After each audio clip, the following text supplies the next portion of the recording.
आज कुछ दिन बाद फिर से आपका फिजिक्स क्लास में स्वागत है। कुछ स्वास्थ्य अस्वस्थ होने की वजह से एक दो दिन से आपको क्लासें नहीं मिल पा रही थी। आज हम लोग जो पढ़ रहे थे उसी क्रम में पढ़ेंगे पतले लेंस से अपवर्तन का सूत्र। जो आप लेंस का सूत्र पढ़ते हो 1/v - 1/u = 1/f, वही सूत्र हम लोग पढ़ेंगे। किसी एक लेंस के लिए पढ़ ले रहे हैं, चाहे उत्तल के लिए चाहे अवतल लेंस के लिए। चलिए हम उत्तल लेंस के लिए ही पढ़ते हैं। तो उत्तल लेंस के लिए कैसे देखेंगे अपवर्तन का सूत्र। ये हमने मान लिया कोई उत्तल लेंस है। क्या है ये? कोई उत्तल लेंस है और ये फोकस हमने इधर यफ है और इधर यफ डैश है। यफ डैश फोकस से कुछ दूरी पर कोई वस्तु ऐसे रखी हुई है। तो वस्तु से सामान्य रूप से दो किरणें चलती हैं। आपको पता है वस्तु से सामान्य रूप से दो किरणें चलती हैं, एक मुख्य अक्ष के समांतर और एक ये प्रकाशिक केंद्र O से, एक प्रकाशिक केंद्र O से।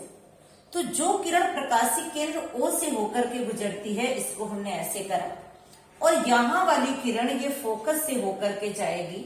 तो जिस बिंदु पर ये दोनों कट करेंगी वहां पर प्रतिबिंब बनेगा। ये प्रतिबिंब बना I डैश।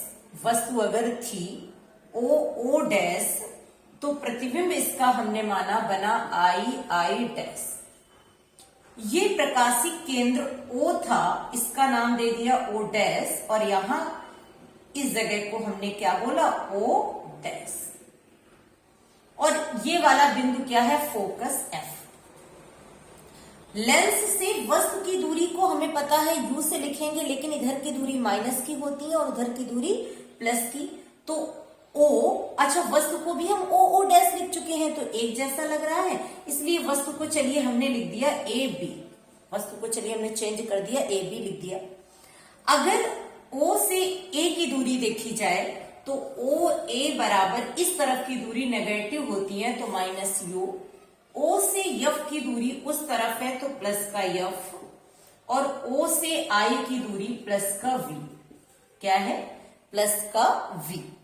अब हम इस एक ये और ये त्रिभुज बन रहा है, दो त्रिभुज। पहले हम इन दोनों त्रिभुजों में देखते हैं।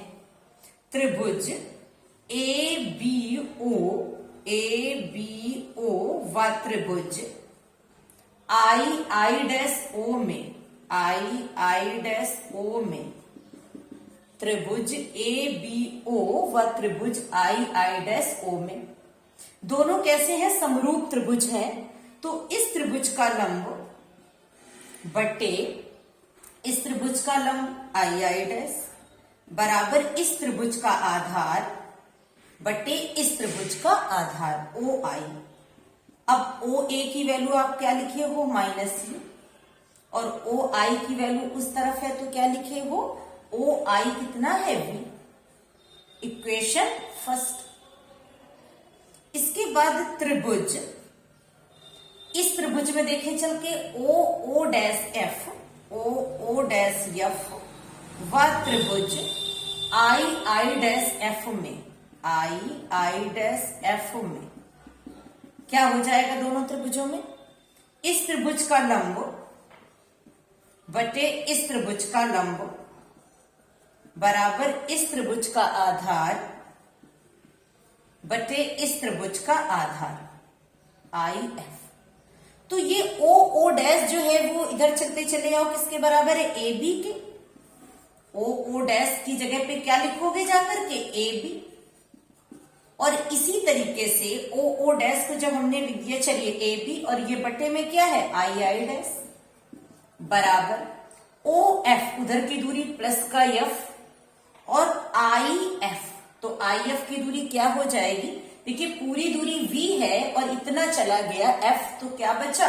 V - F। समीकरण 2। अब समीकरण 1 व 2 से क्या हो जाएगा? 1 व 2 से O dash AB upon I dash बराबर इतना and AB upon I dash बराबर उतना, तो इतना बराबर उतना। अरे ऐसा नहीं, दोनों की तुलना कर रहे हैं। समीकरण 1 व 2 की तुलना करने पर तो -U अपॉन V बराबर F अपॉन V - F।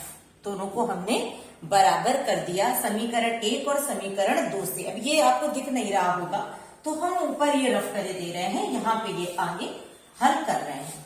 तो क्या है माइनस यू अपॉन वी बराबर, उधर क्या है f upon v minus f. अब क्रॉस मल्टीप्लाई करेंगे माइनस यू का वी में तो minus u v, minus u का एफ में तो minus minus plus u f बराबर वी का एफ में तो वी एफ।